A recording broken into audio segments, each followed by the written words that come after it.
वसिष्ठं शक्तिं च तत्पुत्रपराशरं च व्यासं सुखं गौडपदं महान्तं गोविन्दयोगेन्द्रमथास्य शिष्यं श्रीशङ्कराचार्यमथास्य पद्मपादं च हस्तामलकं च शिष्यं तं तोटकं वार्तिकारमन्नान्नस्मान् गुरुन् सन्ततमानतोऽस्मि श्रुतिस्मृतिपुराणानामालयं करुणालयं नमामि भगवत्पादं शङ्करं लोकशङ्करं शङ्करं शङ्कराचार्यं केशवं बादरायणं स्तोत्रभाषाकृतौ वन्दे भगवन्तौ पुनः ईश्वरो गुरुरात्मेति मूर्तिभेदविभागिनि व्योमवद्व्याप्तदेहाय दक्षिणामूर्तये नमः दक्षिणामूर्तये नमः खण्डमण्डलाकारं व्याप्तं येन चराचरं तत्पदं दर्शितं येन तस्मै श्रीगुरुवे नमः अज्ञानतिमिरान्धस्य ज्ञानाञ्जनशलाकया चक्षुरुन्मीलितं येन तस्मै श्रीगुरुवे नमः गुरुर्ब्रह्मा गुरुर्विष्णु गुरुर्देवो महेश्वर गुरुः साक्षात् परं ब्रह्म तस्मै श्रीगुरुवे नमः त्वमेव माता च पिता त्वमेव बन्धो च सखा त्वमेव विद्या द्रविणं त्वमेव सर्वं मम देव गजाननं भूतगणाधिसेवितं कपेतजम्बो फलचारुभक्षणम् उमाशतं शोकविनाशकारकं नमामि विघ्नेश्वरपादपङ्कजम्। श्री पंचायती महानिर्वाणी अखाड़ा के अग्रणीय महामंडलेश्वर श्रोतीय ब्रह्मनिष्ठ नित्य प्रातः स्मरणीय वंदनीय पूजनीय अर्चनीय सदगुरुदेव भगवान के चरणों में कोटि कोटि वंदन। राम अपने दरबारी के सहित एवं अन्य देवों के साथ उनको कोटि कोटि वंदन जो यहाँ पर प्रतिष्ठित हैं। भक्तजन सभी के हृदय में विराजमान उस आत्मस्वरूप परमात्मा जो ब्रह्म ही है, आत्मा और ब्रह्म एक ही है, उसी को कोटि कोटि वंदन। आइए इस कठोपनिषद के दूसरे अध्याय की पहले अध्याय की दूसरे बल्ले का 7वां मंत्र पढ़ते हैं।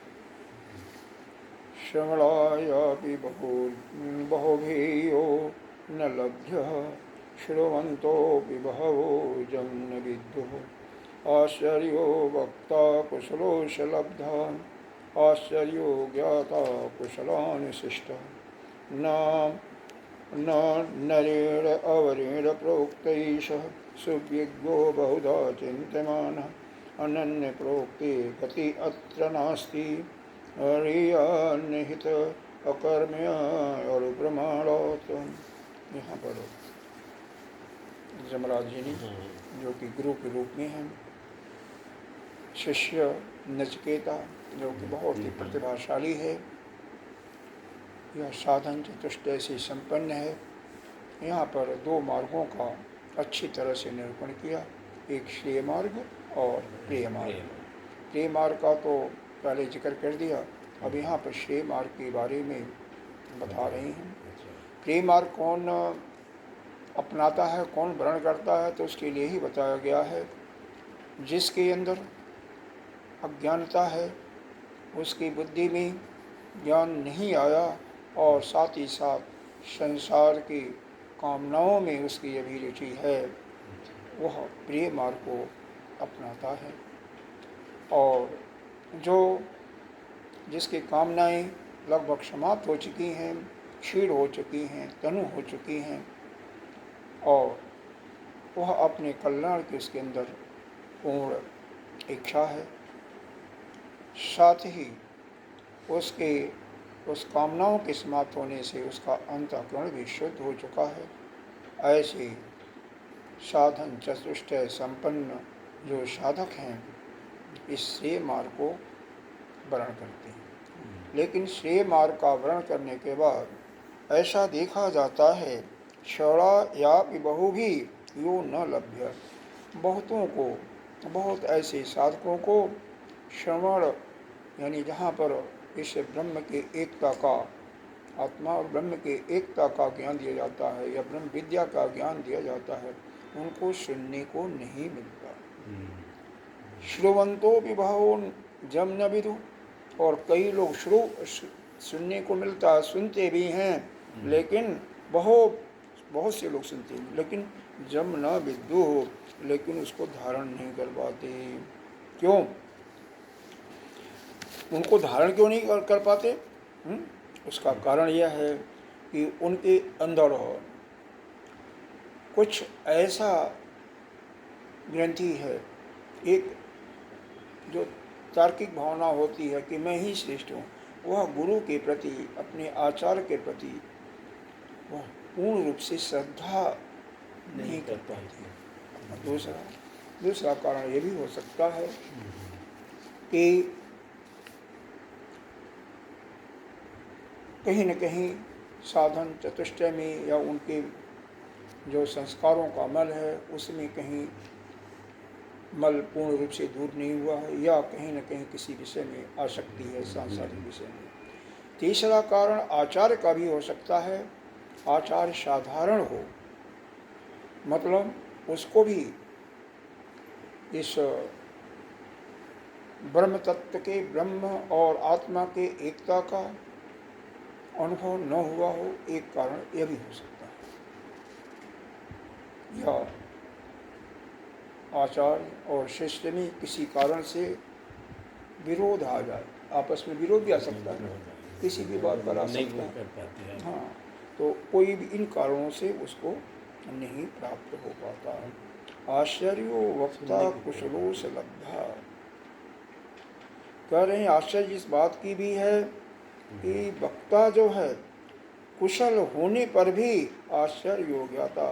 कुशल है वक्ता, शिष्य भी करता है, लेकिन कुशल आचार्य द्वारा किया हुआ वक्ता भी ज्ञान को ठीक रूप से धारण नहीं करता। इनमें क्या कमियां हो सकती हैं वह आपको बता दिया गया, आचार्य के तरफ से और शिष्य के तरफ से।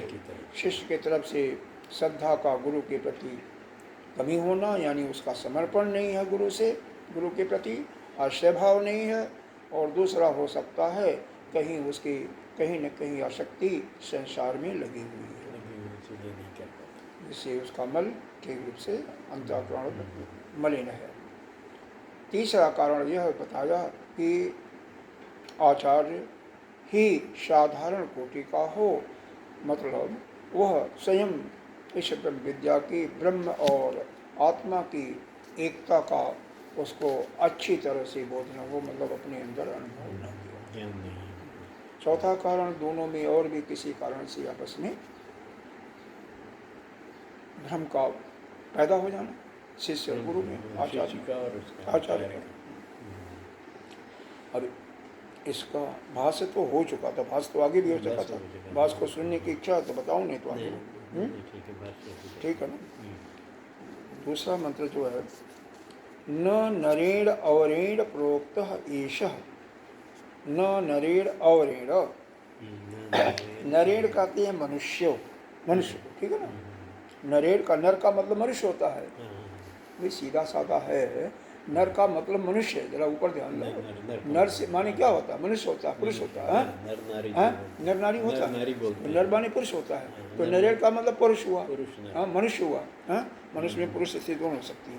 अवरेण, नरेण धन अवरेण, अवरेण माने कल बताया था ना साधारण कोटि का, वही जो बताया हमने। प्रोक्तः एषः सुविज्ञो बहुधा चिंतमानः, कह रहे हैं इस प्रकार से कल्पना किया हुआ यह आत्मा साधारण पुरुष द्वारा कहे जाने पर वह अच्छी तरह से, सुविज्ञो बहुधा चिंतमानः, अच्छी तरह से उसको नहीं समझ पाता। अनन्य प्रोक्ते गति अत्र नास्ति, अनन्य का अर्थ यहाँ पर दो लगाया, दो अर्थ लगाया। पूरा भाष्य पढ़ेंगे तो दो आएगा। गति का भी दो अर्थ लगाया। अनन्य का एक अर्थ लगाया। इसको अच्छी तरह से समझें तो देखो चारों अर्थ याद रखना पड़ेगा आपको। अनन्य का क्या अर्थ लगाया? अनन्य का पहला अर्थ लगाया कि वह आचार्य जो है वह अन्य है। अनन्य मतलब अनन्य है, मतलब वह इस ब्रह्म विद्या का या अपने स्वरूप का अनुभव किया हुआ है। ठीक, न अन्य रोकती। दूसरा अर्थ इसका लगाया कि वह जो आत्मा है ना, उसके समान और कोई अन्य नहीं है। एक तो आचार्य के लिए लगाया कि आचार्य वह विशेष है, मतलब वह स्वयं अनुभवी है। और दूसरा अनन्य का अर्थ लगाया वह आत्मा, अपनी आत्मा को, वह एक ही है, उससे अन्यत्र कुछ नहीं है। आत्मा को श्रेष्ठ ज्ञान आत्मा ही है। आत्मा हमारा एक ही है और उसका कोई विकल्प नहीं है, उसके अलावा कुछ नहीं है। नहीं समझे? एक अन्य का अर्थ लगाया आचार्य विशेष है, जिसने अनुभव कर लिया। दूसरा अर्थ इसी का लगाया गया कि जो वह आत्मा हमारी है उसके बराबर अन्य कुछ नहीं है, अन्य वही एक आत्मा ही है, वही जानने योग्य है। जैसे अब इसको थोड़ा सा वैसे देखें, कोई अगर आपको सुना रहा है, मतलब प्रवचन दे रहा है आत्मा के बारे में, लेकिन वह शब्द प्रवचन तो चल रहा है ब्रह्म और आत्मा का एकत्व का, लेकिन वह प्रवचन दे रहा है कि कैसे रहना चाहिए, कैसे खाना चाहिए, कैसे पीना चाहिए, कैसे अपने को ठीक करना चाहिए, तो उससे आत्मा का बोध नहीं हो सकता। हाँ, अनन्य है वह जो कि शास्त्र के अनुसार, शास्त्र के अनुकूल, और शास्त्र में क्या, श्रुति के अनुकूल, वेद में जैसे वेद की बातें चल रही हैं, तो इसी के अनुसार ही वह अपना वक्तव्य करे, इसके अनुसार ही अपने शिष्य को उसका आत्मा के एक और ब्रह्म के एकता का चाहिए। ऐसा नहीं है कि अपने अनुसार नहीं, मनमानी ढंग से नहीं, मतलब जो शास्त्र में बताया गया, शास्त्र में बताया गया है, और शास्त्र में भी जो श्रुति जो वेद में बताया गया है, अच्छा, तो वेद के अनुसार ही चलना चाहिए उसका प्रवचन है। हाँ, देखो इसमें दृष्टांत तो आ सकता है कहीं का भी, लेकिन बाकी चीज़ें जो है यहीं की होनी चाहिए, यहाँ का भाव अलग नहीं होना चाहिए जो इसमें लिखा हुआ। ठीक है ना? दूसरा अर्थ ये बताया कि आत्मा की अलावा कोई है ही नहीं, अपनी आत्मा के अलावा कोई नहीं है, क्योंकि आत्मा एक ही है। जब ईशावासी में एक ही आत्मा है और वही ब्रह्म है, इसलिए सबकी आत्मा एक है, इसलिए कोई बात ही नहीं। फिर गति का भी दो अर्थ लगाया। अच्छा, गति, हाँ, गति का भी दो अर्थ लगाया। एक अर्थ तो गति का यह लगाया कि इसकी अन्य कोई गति नहीं होती, यानी इसकी संसार में कोई गति नहीं होती। यह जब इस विद्या का वह श्रवण करता है, श्रवण करने के बाद भी मनन करता है। श्रवण करने का मतलब यहाँ पर समझें, श्रवण, मनन और निध्यासन तीन। तो कम से कम श्रवण करके अपने मन में धारण कर लिया, और मन में धारण करने के बाद फिर यह जो निध्यासन के माध्यम से जब चित्त, इसीलिए ध्यान इस बात जरूरी है। बिना ध्यान करने के लिए आत्मा का अनुभव नहीं हो सकता है। और कोई भी कितना भी ज्ञानी हो जाना, अगर ध्यान नहीं करता तो अपने अनुभव का हो ही नहीं सकता, आत्मा का अनुभव उसको हो ही नहीं सकता है। इसलिए यह जरूरी है। तो अगर वो अपने अंदर धारण नहीं करता, निध्यासन भी नहीं करता, तो कभी कैसे धारण करेगा, अनुभव कैसे करेगा? बाहर तो है नहीं। जैसे मान लो कोई फल है, या एक पहले यह जो शास्त्र लिखे जाते थे, गुरुदेव इसका उदाहरण देते हैं दृष्टांत कि भोजपत्र पर लिखे जाते थे। भोजपत्र पर लिखे जाते थे, और भोजपत्र ही वही कपड़े के रूप में या सन्यासी लोग पहनते थे, ब्रह्मचारी भी वही पहनते थे। तो जो भोजपत्र को नहीं देखा उसको कैसे अनुभव होगा उसका? मालूम नहीं पड़ेगा। क्योंकि उसका वर्णन तो किया नहीं सकता। इसी प्रकार से आत्मा का भी वर्णन नहीं किया सकता। नहीं किया जा सकता। आत्मा कैसे बताओगे जबकि वह कोई गुण नहीं है, कोई अंग नहीं है, कोई अवयव नहीं है, वह सूक्ष्म से सूक्ष्म है, तो कैसे उसको कैसे बताओगे? बराबर से वो बताने के जो नहीं है ही नहीं, बता वचन से नहीं बता सकता है, केवल अनुभव। अनुभव से। और अपने अनुभव के द्वारा केनोमिशन में ही आया है हाँ हाँ कि शिष्य ने बताया है जत विज्ञातम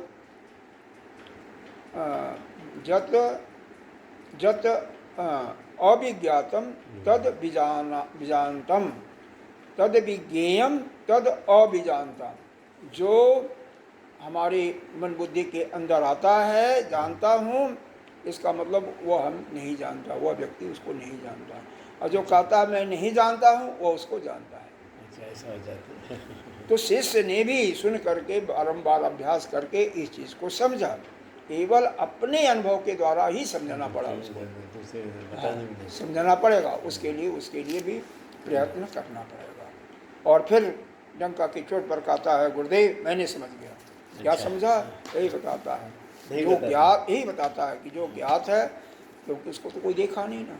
जो ज्ञात है इसका मतलब वो उसे समझा नहीं, और जो कहता है या मैंने नहीं जाना वो समझ लिया। हो जाता है, हाँ। तो फिर बाद में वह शिष्य ही कहता है न तो मैंने उसको जाना और ये भी नहीं कह सकते कि मैंने नहीं नहीं जाना। जाना मतलब दोनों चीज़ें हैं।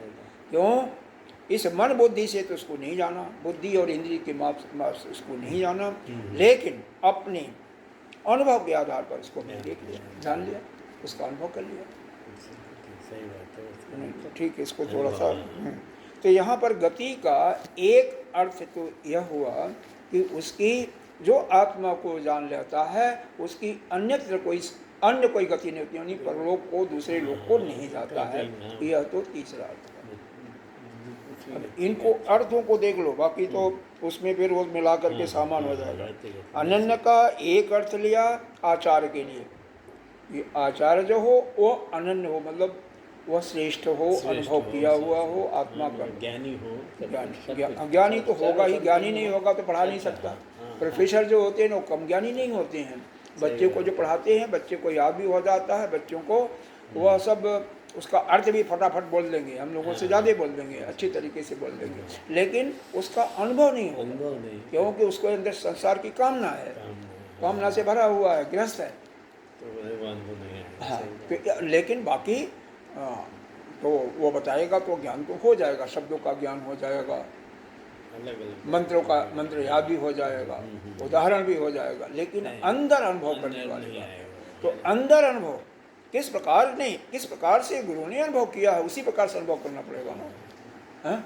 वह वाणी की बात नहीं है, वाणी से केवल उसका एक वह बताया जाता है, वो तो कोई बता सकता है, लेकिन अनुभव करने वाली बात जो है वह केवल हाँ अपना अनुभव, जब अपने सारे इंद्रियों को बटोर करके कछुए के माफिक अपने अंदर ले जाओगे और आपका घंटों आप उस मुद्रा में बैठे रहोगे, फिर धीरे धीरे धीरे धीरे अंदर गहराई में जाते हुए कहते हैं तीनों शरीरों से अलग, तीनों शरीरों से अलग। 5 जो कोश हैं, कोश बताया हुआ है ना आपको साहब, एक वाला क्या है अन्नमय कोश, दूसरा प्राणमय कोश, तीसरा अन्नमय कोश, प्राणमय कोश, तीसरा मनोमय कोश, चौथा विज्ञानमय कोश, पांचवा आनंदमय कोश। इससे भी अंदर है, इसके भी अलग है। जैसे एक मूंज देखा है, मूंज नहीं, मूंज नहीं देखा होगा, गाँव में होता है, सरपत होता है ना, मूंज होता है। जैसे यह दौरी वोरी तो यहाँ पर कहाँ बनाते हैं, वो कोई सामान रखने के लिए बनाते थे, गांव में बनाते हैं, तो उसमें होता है कि एक के नीचे दूसरा पर्त होता है, दूसरे के नीचे तीसरा, तीसरे के नीचे चौथा, चौथा के नीचे पांचवा, पांचवा के नीचे और होता है, ऐसे निकालते जाते हैं, फिर अंदर वाले को लेते हैं। आपकी मलकिन जानती होंगी। हाँ, इसलिए अनुभव हर जगह का करना चाहिए। हाँ, एक क्या है, फल फल नहीं है, एक मूज उसको कहते हैं, अपने यहाँ मूज कहते हैं, यहाँ पर क्या कहते हैं पता नहीं, सरपत तो उसी से होता है, उसी की यह क्या किस चीज़ में लगाता है? इतने बड़े बड़े वो दौरी कोसा जैसे होते हैं ना, वो बनाते हैं। हाँ, मालूम। गांव में बहुत होते हैं। हाँ, गाँव ये वो में। लड़कियों को विदा किया जाती हैं तो बहुत सुंदर सुंदर टोकरा कढ़ाई वोकरा करके, बनाते हाँ हैं। टोकरा, हाँ, उसको देते भी हैं, हाँ, हाँ। सामान रख करके भी देते हैं। हाँ, समझ। तो उसमें जो है एक के बाद दूसरा तीसरा ऐसे होते हैं। उसी प्रकार से अन्नमय कोश जो है, इसमें क्या है, यह शरीर का ढांचा जो है, जो स्थूल शरीर है, वह अन्नमय कोश कहलाता है। अब इसके अंदर प्राणमय कोश आता है, जिसमें पांचों प्राण होते हैं और पांचों कर्मेंद्रियां होती हैं। 5 प्राण का नाम एक दिन बताया था आपको, प्राण, अपान, व्यान, उदान और समान। इनका नाम तो याद करो। प्राण, अपान, अभी आपको पुस्तक को नहीं याद रखना। हाँ, प्राण, अपान, व्यान, उदान और क्या बोलता है, समान। 5 कर्मेंद्रियों में पहला वाणी आता है, दूसरा हाथ, तीसरा पैर, चौथा उपस्थ मतलब मलद्वार, पांचवा पायु, पायु मानी जनेंद्रिय। तो यह पांचों ये भी आते हैं उपस्थ। तो यह पांचों आते हैं। अब इसके अंदर फिर मनोमय कोश होता है, उसमें मन आता है और पांचों ज्ञानेंद्रियां आती हैं। श्रोत, चक्षु, श्रोत, चक्षु, रसना, त्वचा और त्वक कहते हैं इसको, त्वक, त्वचा और घ्राण, ये पांचों ज्ञानेंद्रियां आती हैं। उसके अंदर फिर एक होता है विज्ञानमय कोश, उसमें बुद्धि आती है और यह पांचों ज्ञानेंद्रियां उसमें भी होती हैं। और पांचवा आता है आपका आनंदमय कोश, जिसमें कुछ नहीं है, केवल आनंद है, आनंद ही आनंद है। एक प्रकार से इस आनंदमय कोश और जो अपना शुद्ध आत्मा है, बीच में एक आवरण है, वह अज्ञान का आवरण है। वह आवरण ही यह सूक्ष्म शरीर और स्थूल शरीर का कारण है।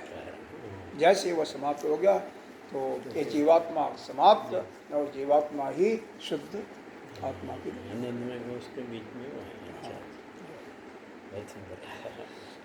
तो और तीनों जो अवस्थाएं होती हैं उनसे परे, 3 अवस्था कौन है, उनका साक्षी होता है। जागृत अवस्था जिसमें आप जागृत हो, दूसरा स्वप्न देखते हो, स्वप्न अवस्था, और तीसरा सुषुप्ति होता है जो गहरी नींद का होता है। तीनों से परे, तीनों का साक्षी कौन, वह अपना शुद्ध आत्मा, स्वप्न और सुषुप्ति।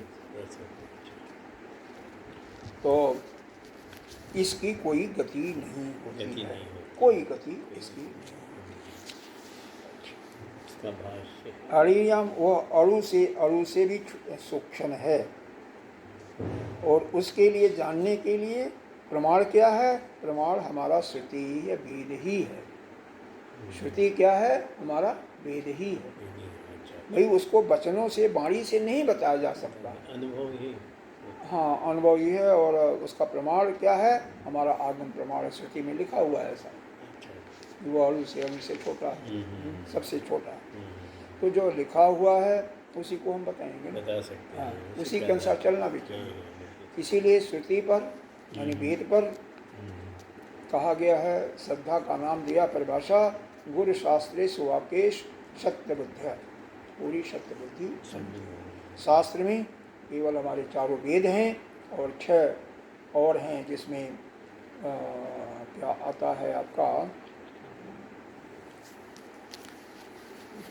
4 वेद और 6 शास्त्र आते हैं। शास्त्र। इन शास्त्र के अंतर्गत आती हैं, पहला आता है शिक्षा, अच्छा। दूसरा कल्प, तीसरा निरुक्ति, चौथा आता है व्याकरण, पांचवा छंद और छठा आता है ज्योतिष। अच्छा, ये सब 6 होते हैं। 6 होते हैं। तो 6 और 4 10 हो गए, लेकिन इसमें श्रुति का ही प्रमाण माना गया।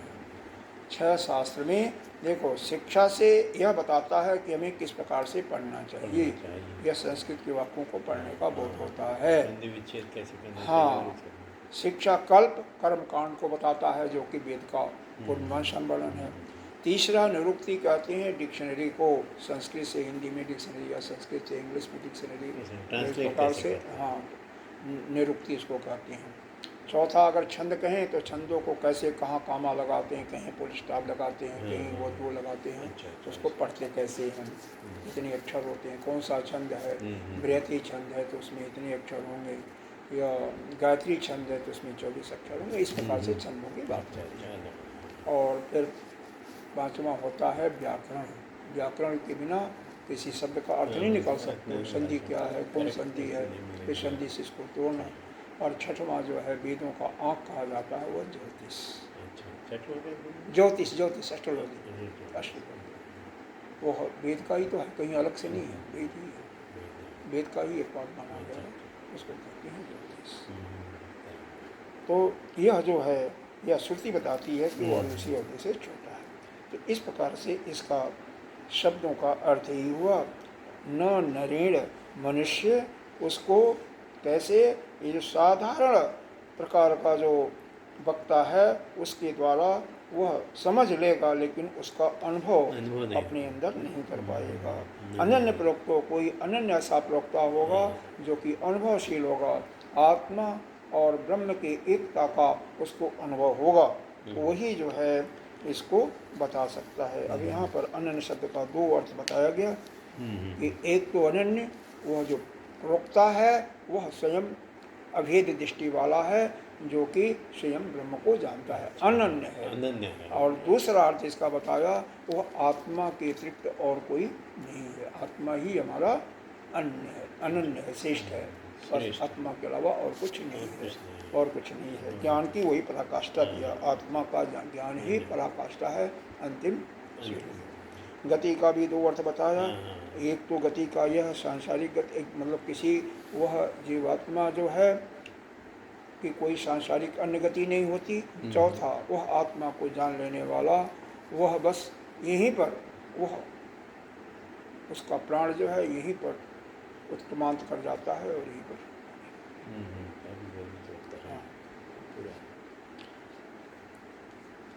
और फिर अणु से छोटा भी है, और उसका प्रमाण केवल श्रुति है। रामायण भी कहते हैं, वो भी प्रमाण नहीं है, क्योंकि रामायण में भी प्रमाण करोगे तो रामायण को प्रमाण नहीं मानते हैं, रामचरितमानस को प्रमाण नहीं मानते हैं। प्रमाण हम वेद को ही मानेंगे, वेद को ही प्रमाण मानते हैं। रामायण तो वेद ठीक है, लेकिन प्रमाण की दृष्टि से तो यही है, जो वेद में लिखा है वही सत्य है, वही सत्य। अरे एक जगह कहा नहीं है, क्या है, जप क्या कहती है, जप को वेद, अरे यह जो नौधा भक्ति भगवान ने बताया ना, पंचम भक्ति जप का बताया, पांचवी भक्ति जो जप का है, जो कि वेद में प्रकाशित है, वेद में लिखा हुआ है। तुलसीदास जी अगर ऐसा नहीं होता तो क्यों लिखते वेद में प्रकाशित है ना, जन मन दृढ़ विश्वास ऐसे करके है रामचरितमानस के। हाँ, तो यह जो है ना, वेद में जो लिखा है वही सत्य है।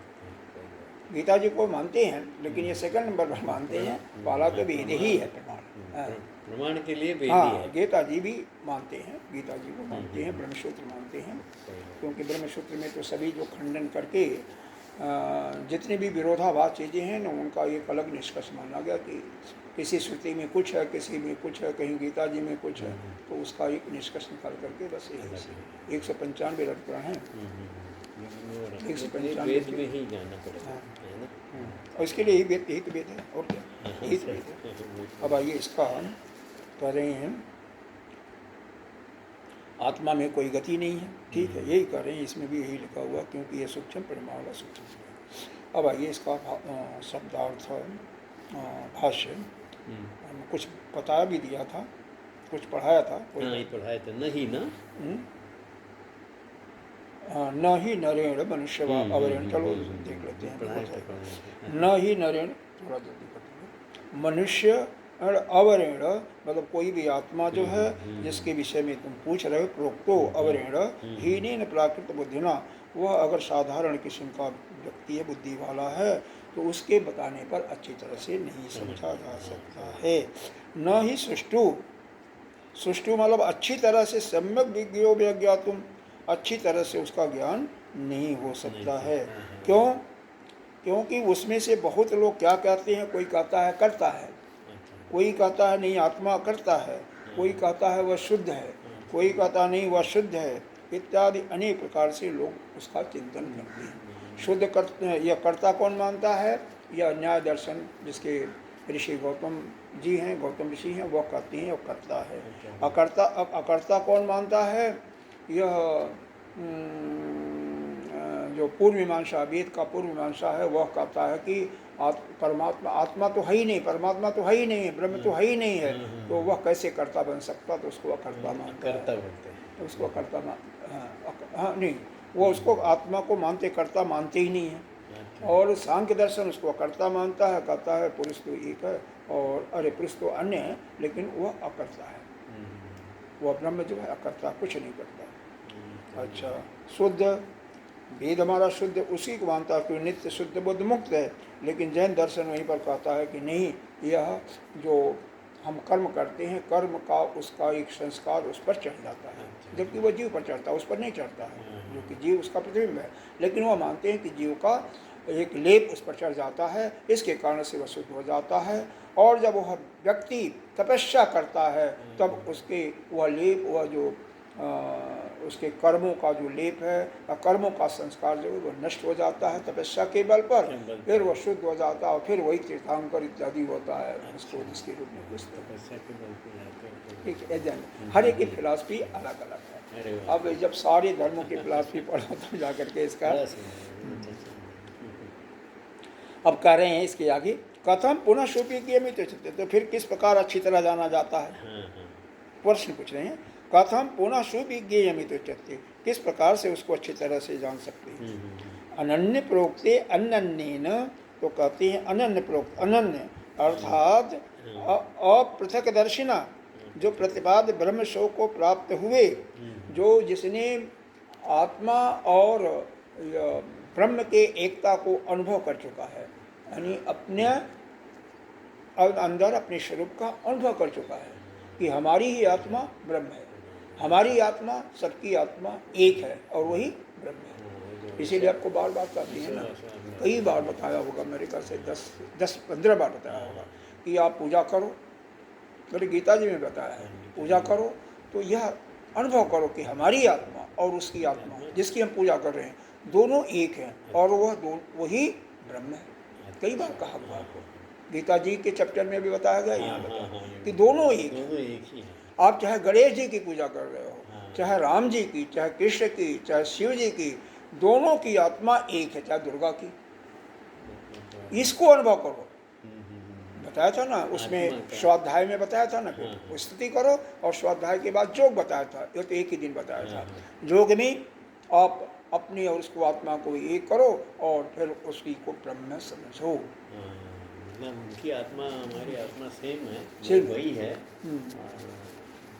यह बताया था कि पूजा में कब करते हो तो इसमें 5 चीज़ें आती हैं। पहला अभिगमन, किस प्रकार से आप पूजा करने के लिए जा रहे हो, किस भेष में जा रहे हो। दूसरा उपादान, आप जिसकी पूजा कर जा रहे हो उसके थाली में उपादान मतलब क्या क्या सामान है, जो उसको प्रसन्न, जो वो जिससे वो हर्षित होता है, जिसको वो पसंद करता है, वही रहना चाहिए। यह नहीं कि वहाँ पर 10 देवता हैं तो 10 के लिए नहीं, जिस जो आपका आराध्य है उसके लिए बाकी को हाथ जोड़ना है। तीसरा बताया था इज्जा का मतलब किस प्रकार से उसका पूजन करना है, जो कि शास्त्र के अनुसार, श्रुति के अनुसार, वेद के अनुसार उसका पूजन। चौथा बताया था स्वाध्याय, ये पूजन भी हो गया तो उसके बाद स्तुति करो, वही स्वाध्याय है, प्रार्थना करो।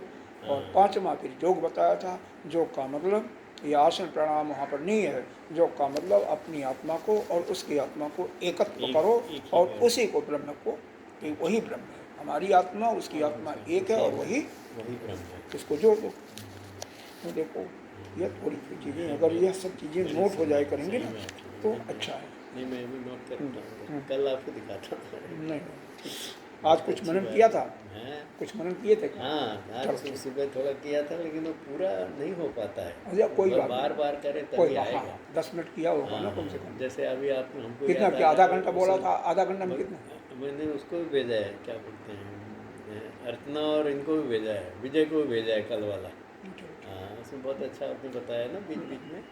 नहीं, विजय को तो भेजती हैं हम। मैं बताता हूँ आपको, अर्चना शायद पढ़ा हो गया, देखा। हाँ चलिए आगे चलिए। चलिए।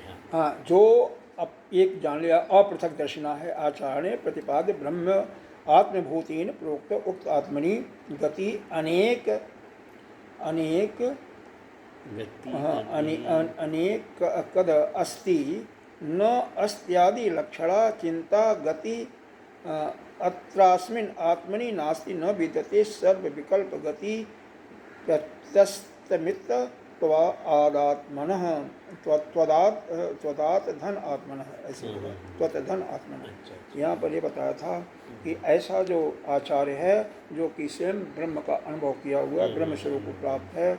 और अपृथकदर्शी का मतलब यहाँ पर यह बताया गया कि जो आत्मा और ब्रह्म की एकता को जानता है, उसके द्वारा कहा हुआ आत्मा में यह जो गति जो होती है कि यह विभिन्न प्रकार की बताया गया है ना कि वह कोई कहता करता, कोई कहता करता, कोई कहता शुद्ध, तो यह सब नाना प्रकार की गतियाँ नहीं होती हैं, केवल एक ही हाँ बस एक हो जाता है।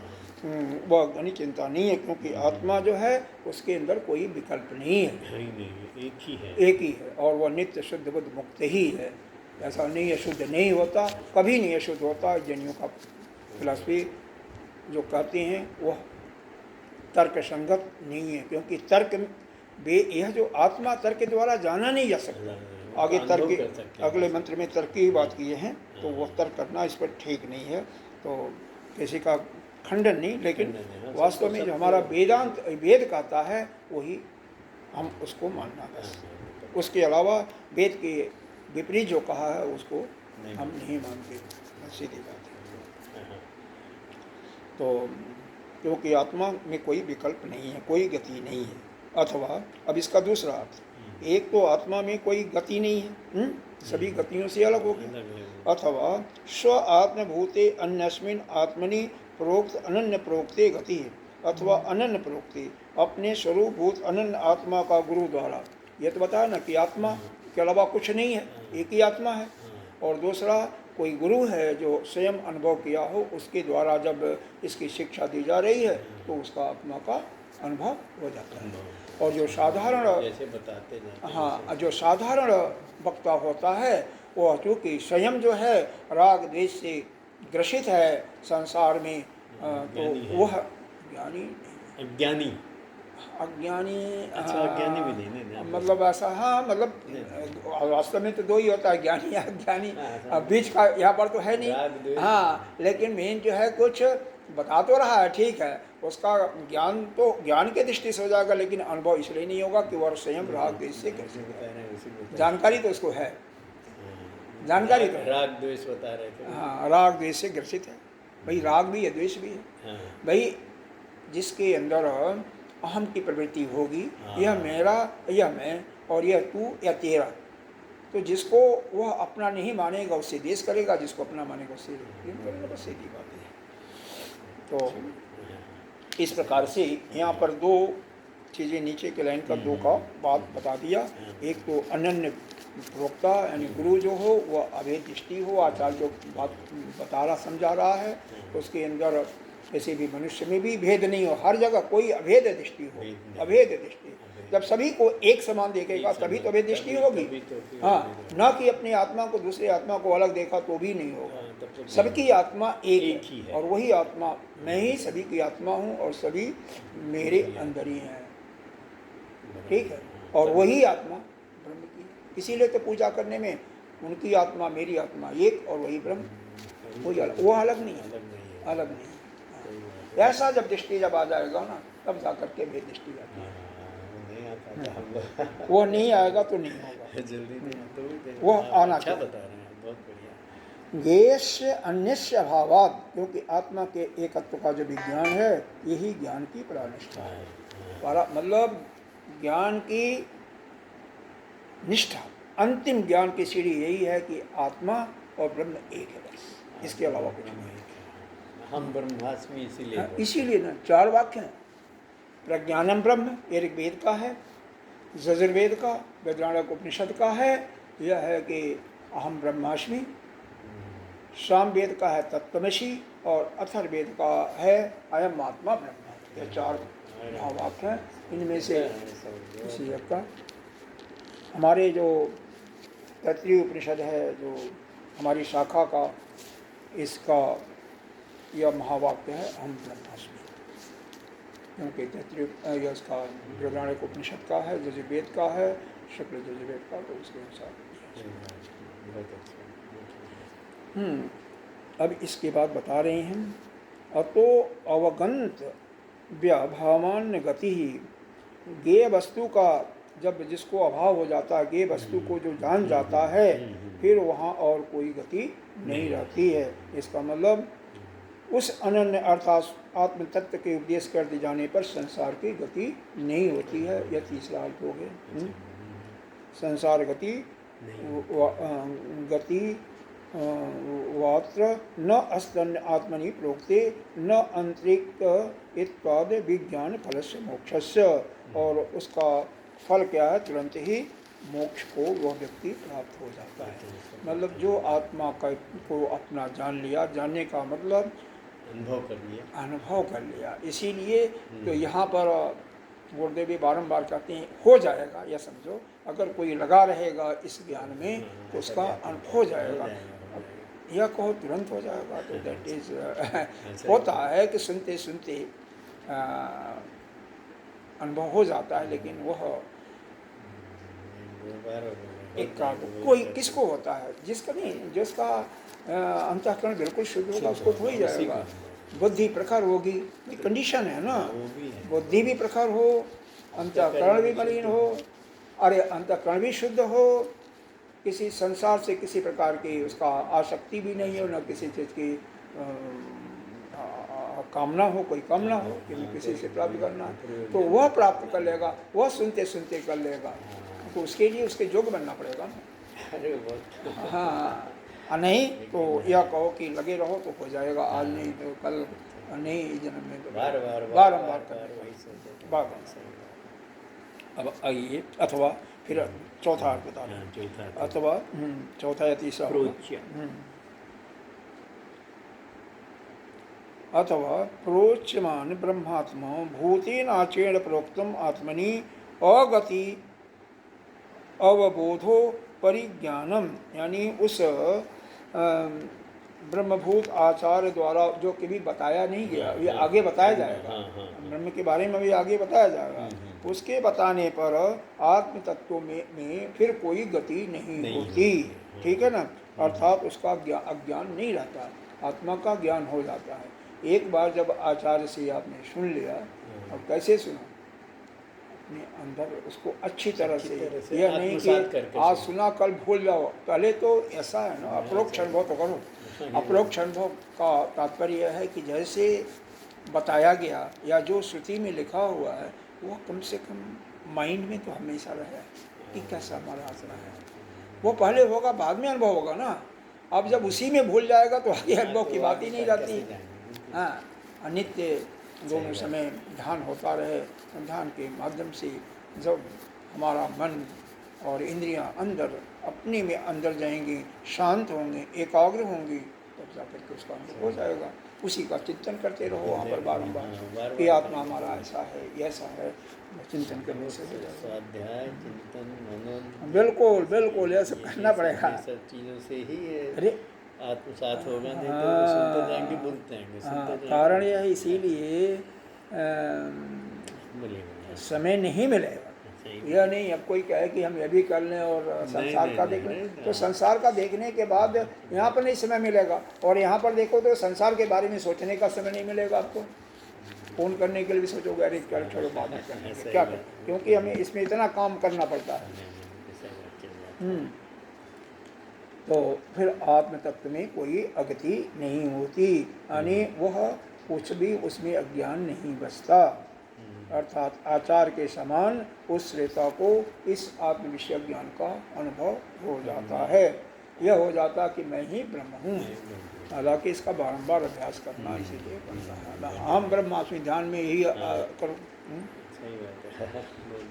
एवं सुविज्ञेय आत्मा आगमवता आचार्येण अन्यतया प्रोक्त, इस प्रकार शास्त्र द्वारा आचार्य से अभिन्न रूप से क्या कहा गया, जो आत्मा जो है सुविज्ञेय यानी अच्छी तरह से समझ में आ जाता है। नहीं इतरथा इसके अतिरिक्त क्या है कि हिड़ियान अणुप्रमादापि संपद्यात्मा, जो शास्त्रों में बताया गया है, जो कि अणु प्रमाण कि वह आत्मा कैसा है, अणु जैसे है या अणु से भी छोटा है। तो उस हाँ वो उसमें क्या है, अतर्क मत तर्क है, वह केवल उसमें तर्क द्वारा ज्ञान नहीं होता, उसके विषय में भी तर्क ना करो, जो श्रुति में दिया हुआ है उसको मानो, असट करो, स्वबुद्धि, अपनी बुद्धि मत लगाओ, केवल तर्क नहीं है, केवल तर्क द्वारा उसका ज्ञान नहीं हो सकता है। तर्क माणे अणु परमाणे, यदि कोई पुरुष तर्क करके उसको अणु परमाणु आत्मा को स्थापित करे तो दूसरा क्या कहेगा, ये अणु से भी छोटा है, तीसरा कहेगा उससे भी छोटे और छोटा है। तो इसका या कुतर की कोई स्थिति नहीं है। तो यहाँ पर इस प्रकार से इसका आत्मा को कैसे जान सकते हैं, इसके बारे में इस मंत्र के द्वारा आपको बताया गया। जानने के लिए कि एक तो अपने अंतःकरण को शुद्ध रखो। अगर आपको संसार में दोबारा नहीं आना चाहते हो तो अपना और संसार का संबंध विकसित करो। मतलब एक तो हमारी संसार से प्राप्त करने की कोई इच्छा भी न हो और संसार के किसी वस्तु से न हमारे अंदर राग हो न द्वेष हो। वह तभी नहीं होगा जबकि हमें क्या होगा, हमारा अंतःकरण शुद्ध हो जाएगा। हाँ, और वह अंतःकरण शुद्ध वेद के पूर्व मीमांसा के अनुसार यज्ञ तप जप इत्यादि करने पर ही होगा, और वो भी बिना किसी कामना के, किसी कामना के, किसी इच्छा के, कोई उसमें कुछ पाने की जरूरत नहीं है, वो है इच्छा नहीं है तो उसमें हो जाएगा। और वह जब हो जाएगा तो किसी ऐसा आचार जो जानता भी है, ज्ञानी भी है, शास्त्र का ज्ञाता भी है, और वह स्वयं उस ब्रह्म के एकता का अनुभव करता है, किया है, तो वही बता सकता है। और जो अनुभव नहीं किया है तो वो नहीं, उसके द्वारा नहीं। उसके द्वारा क्या होगा, अगर कोई भी ज्ञान है उसके अंदर तो निश्चित रूप से आपको उन शब्दों का, एक एक शब्दों का अर्थ भी आ जाएगा, और वह पूरा ज्ञान एक प्रकार से अपरोक्ष रूप से ज्ञान हो जाएगा, लेकिन अनुभव नहीं हो पाएगा। अनुभव और अनुभव के बारे में तो एक तो पहली चीज़ है कि आपको इस ध्यान की गहराई में जाना पड़ेगा, बटोरना पड़ेगा। हाँ, ध्यान की गहराई में जाना पड़ेगा। भाई देखो, सुनने से कुछ नहीं होता, कहते हैं सुनते सुनते हो जाता है, लेकिन हो जाता है। कब होगा, जब साथ साथ मनन और निध्यासन होता जाएगा। तो निध्यासन तो है ध्यान, और क्या, एकाग्रता हो गया, फिर हो गया, उसी का मनन किया। कभी जो सुना वही हमें बोल जाता है तो फिर कैसे होगा, है? कम से कम जो ज्ञान हो गया कि आत्मा अणु से भी छोटा है, उसका कोई अवयवी नहीं है, उसका न तो मन है, न बुद्धि है, न आँख है, न पैर है, कुछ नहीं है, कुछ भी नहीं है। वो हमेशा नित्य शुद्ध बुद्ध मुक्त है। तो यह तो कभी ना बोले ना, कम से कम। और हमारी आत्मा, उसकी आत्मा वही ब्रह्म है, और यह भी न भूले, बल्कि उसी का बारंबार अभ्यास करते जाओ ध्यान में, तब हो जाएगा, ध्यान हो जाएगा। नहीं करोगे तो कुछ नहीं होगा। और इसमें कुतर्क करने से कुछ नहीं होगा। कुतर्क करोगे, कुतर्क करते रहोगे और उसका ज्ञान नहीं हो सकता। अगला मंत्र देखते हैं, कम से कम मंत्र का अर्थ तो पढ़ ही लेगा। न एषा तर्केण मतिः अपनेया प्रोक्ता अन्येनैव सुज्ञानाय पृष्ठ यं त्वमाप सत्यधृते वर्तासि तदांगनो भूय नचिकेतः पृष्ठा। कह रहे हैं हे प्रियतम, उसको संबोधन कर रहे हैं, हे प्रियतम, क्योंकि प्रिय तो था ही वह। इस ज्ञान के लिए, सम्यक ज्ञान के लिए शुष्क या तार्किक ज्ञान नहीं चलता, तर्क वितर्क नहीं चलता, वही है। न ऐसा तर्केण, तार्के से भिन्न क्या है, शास्त्रज्ञ आचार्य द्वारा प्रोक्ता अन्य नहीं, फिर वही अन्य नहीं आया, अन्य नहीं जो आचार्य है, जो अनुभवशील आचार्य, हाँ आचार्य है, जो कि आत्मा और ब्रह्म की एकता को जानता है, अनुभव किया हुआ, वह दोनों एक ही हैं। तो उस आचार्य द्वारा कही हुई बुद्धि जिसे कि तू प्राप्त हुआ है, तर्क द्वारा यह प्राप्त नहीं हो सकता। तर्क द्वारा याम त्वम आप सत्यस्थिति वर्तासी, जो तुमने प्राप्त हुआ, तदांगनो भूया चतुर्केष्टा प्रकृष्टा, हमें तेरे समान भूया हे नचकेता, तुम्हारे समान हमें और भी शिष्य मिलें। हम तो यही कल्पना करते हैं, हाँ तुम्हारे समान, लेकिन भूया नचकेता पृष्ठा, नचकेता के समान ही, तदांगनो तुम्हारे ही सदृश, हाँ क्योंकि तू जो है सत्यस्थिति है। सत्य देखो तीसरी लाइन में है, तो मापप तू कैसा है, सत्य धृति वर्तासी, सत्य को धारण करने वाला है। यह है ना, तो सत्य को जो धारण करेगा वही श्रेष्ठ होता है। तो कम से कम सत्य तो आवे, किसी भी परिस्थिति में हमें हमसे मतलब असत्य भाषण ना हो, हाँ सत्य तो कम से कम तो होना ही चाहिए। सत्य सत्य गुरुदेव कहते हैं, उनका अनुभव तो बहुत है कि कोई भी जो संत है, हो सकता है कोई उसके अंदर संसार के प्रति कहीं उसकी वो फंसता भी हो, कहीं आसक्ति भी हो, क्रोध भी हो, लेकिन कम से कम सत्य का पालन करने वाला अवश्य होता है, क्योंकि वो सत्य का पालन करने वाला होगा तो ज्ञानी तो ही नहीं सकता। ज्ञानी के लिए यह भी एक कंडीशन ही है, समझो कि सत्य का पालन करने वाला, सत्य का पालन, बिना मतलब के तर्क वितर्क करने से यह आत्मा का ज्ञान नहीं हो सकता। इस आत्मा का ज्ञान तो कोई अनन्य आचार है जो कि आत्मा और ब्रह्म की एकता को अभेद स्वरूप जानता है, उनको एकत्व का अनुभव हो चुका है। उस आत्मा, उस आचार्य द्वारा जो बताया जा रहा आत्मा के रूप में, उसको ऐसे ही जैसे बताया गया एज इट इज जो ग्रहण कर लिया, बिना तर्क वितर्क के, बिना अपनी बुद्धि को अपनाए हुए, यानी सच्ची श्रद्धा के साथ में उसी को उसका ज्ञान। तो तर्कवादियों का यहाँ पर बहुत खंडन किया है। और हे नचकेता, तुम तो सत्य को धारण करने वाले हो, और मेरे पुत्र तुम्हारे समान ही और शिष्य भी चाहिए। और हम तो यही चाहते हैं कि तुम्हारे समान और भी शिष्य हमें मिलते रहें। बताओ यहाँ पर कोई अगर दिक्कत हो, भाष तो कल पढ़ते हैं इसका, क्योंकि बहुत समय लग जाएगा, इसमें भी कम से कम आधा घंटा चाहिए भाष में। नहीं वो ठीक है, कड़ी टूट जाएगी फिर। हाँ कड़ी टूट जाएगी। कल इस मंत्र का और 10वां का हो जाएगा मेरे ख्याल से, 10वां 9वां हो जाएगा, ऐसे हो जाएगा। ओम पूर्णमिदः पूर्णमिदं पूर्णात् पूर्णस्य उच्यते पूर्णस्य पूर्णमादाय पूर्णमेवावशिष्यते। ओम शांति शांति शांति।